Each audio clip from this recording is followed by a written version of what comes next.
2014. A lot happened around the world. Guardians of the Galaxy was in cinema. Daniel Bryan beat Randy Orton and Batista in the main event of WrestleMania. Kanye West and Kim Kardashian got married. Well, wonder if that went well. FIFA 15 released, an iconic game for people involved in FIFA community. Pharrell Williams released Happy, which stayed #1 for majority of the year in 2014. Kinda good song, just that it was shoved down everyone's throats in 2014. Heavy pause also. But most importantly, the 2014 World Cup happened in Brazil. But there's something that is never spoken about enough. It's not that Higuain cost Messi the World Cup.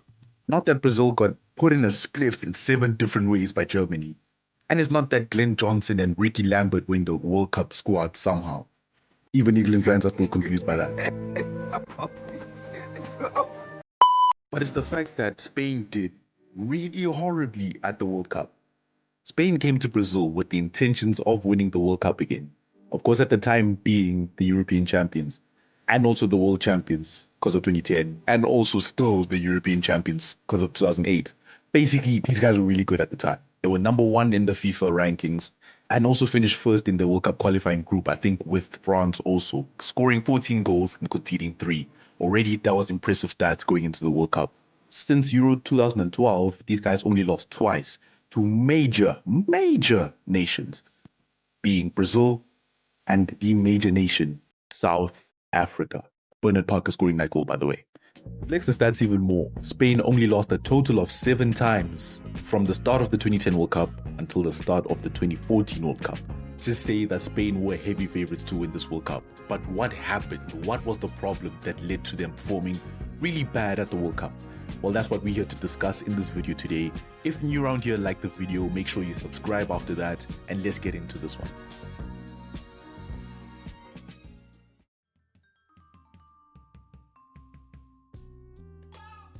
Vicente Del Bosque named his final 23-man squad for the FIFA World Cup on the 31st of May 2014, with a lot of big players missing out. Big players like Victor Valdez, who got injured early in the year, tearing his ACL against Celta Vigo.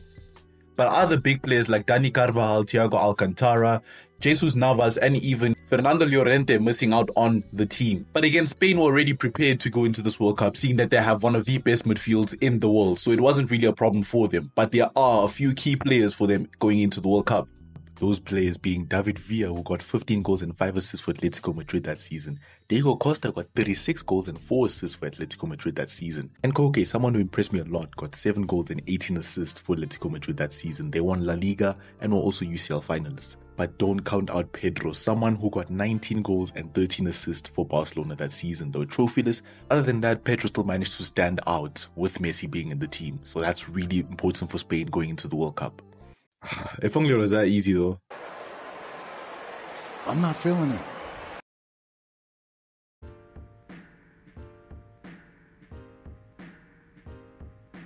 Basically, to sum it up, their first game was against Netherlands, a rematch of the 2010 World Cup final, and people were expecting fireworks to happen in that game, which really did happen, just not in the way you expected it.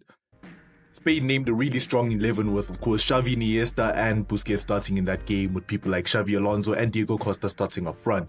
So basically, Spain should be the ones coming out as the victors. But Netherlands were also a very strong side, just very defensive under Louis van Gaal. So the Netherlands were also someone wanting to win the World Cup at the time, and was going to be a special fixture. Spain dominated the first half. They were on the ball all the time and even scored first through Xavi Alonso in the 27th minute by a penalty. But it all went wrong because these guys were making small mistakes. All those mistakes caught up to them because of this one moment. Breaching the legal limits. That's a good ball as well. Oh, the header! Oh, my word! Everyone was stunned by that goal. And of course, why wouldn't you be stunned? It's a Robin van Persie goal. And the thing is, it just fell down for Spain in that game. In the 53rd minute, Ian Robben scores his goal to make it 2-1. In the 64th minute, De Vries scores his goal to make it 3-1. In the 72nd minute, Robin van Persie gets his second goal of the game. And in the 80th minute, Robben gets his second goal. It was an absolute demolition from Netherlands just from counter-attacks, and Spain were totally stunned in that game. Dominating possession, a lot of mistakes really cost them in this game. And of course, they were on 0 points at the start of the World Cup. But their next game was Chile, and hopefully they could get 3 points in that next game.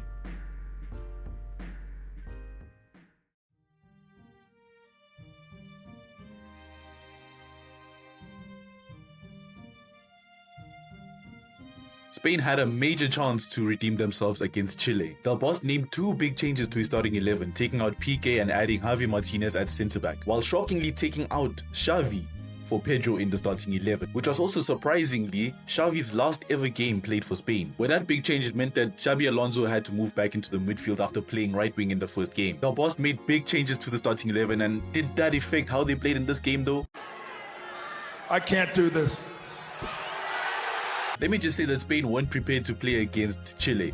Spain are used to playing the free-flowing tiki-taka, but they were up against a South American team. Teams that are known to be playing a rough game and basically not giving you a chance to play with the ball. And that was obviously evident in this game, with 29 fouls being made in the whole game. I'd like to consider this game the day tiki-taka officially died for Spanish football. Because in this game, Spain could not string any passes together, and that was evident, shown by Chile's high pressing and basically physical game brought to Spain. And Spain was shell-shocked after conceding to Vargas in the 27th minute. Another mistake by Casillas, was already having a bad World Cup. The quality Spain side quickly turned into a 2023 Kaizer Chiefs. That's how bad they were in this game. And before they could notice it, they conceded again to Aranguiz right on the stroke of halftime. It was 2-0 at halftime. They could not believe it. Spain were on the verge of getting eliminated from the World Cup in their second game already. And to Del Bosque, he did not want to take this. After halftime, he made sure to take off Xabi Alonso and brought on Koke, someone who was also instrumental for Atletico Madrid, and finally giving him game time to try and change this game. And to be honest, he kind of did change the game for Spain, but it went from Spain being the free-flowing tiki-taka team to being desperate and trying to shoot at every possible opportunity. The moment it died for Spain was when Sergio Busquets missed a big sitter, and everyone lost belief after that. Spain just became so desperate. They had 12 shots in the second half. And the one person that I can praise for this performance is Claudio Bravo, someone who did not allow them to score at all. While watching this game, I was really impressed on how he managed not to concede a goal here. Claudio Bravo was the hero of the day as Spain crashed out officially from the World Cup. Former players, people who bet on Spain, were utterly disappointed. And obviously this will be known as one of the most disappointing World Cup campaigns from a World Cup winner. Spain became the third World Cup champions to be eliminated in the group stages.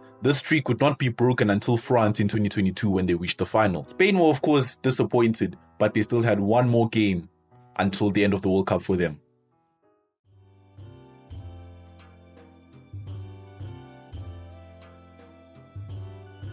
Spain had one more World Cup game before they fly back home, and it was pretty meaningless. That's why Del Bosque named a pretty revamped starting 11 with 3 people keeping their places, being Sergio Ramos, Iniesta and Xabi Alonso. They were going up against Australia, led by Ange Postecoglou. I did not know this.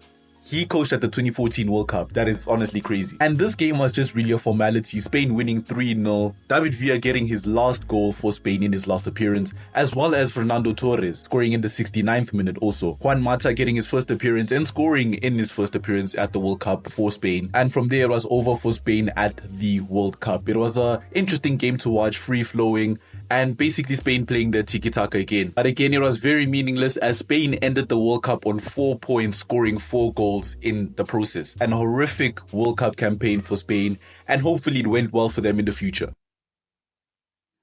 Update, it didn't. And that is the end of the video. I'd love to do more retrospective videos on teams like this, and I really enjoyed making this video. Hopefully you enjoyed it, and if you're new around here, please subscribe to the channel, like the video. And what do you think about Spain's campaign in the 2014 World Cup? How do you feel? Were you there? Please tell me in the comments down below. But for now, it's been me, Tintin Alpha, and see you in the next video. Peace.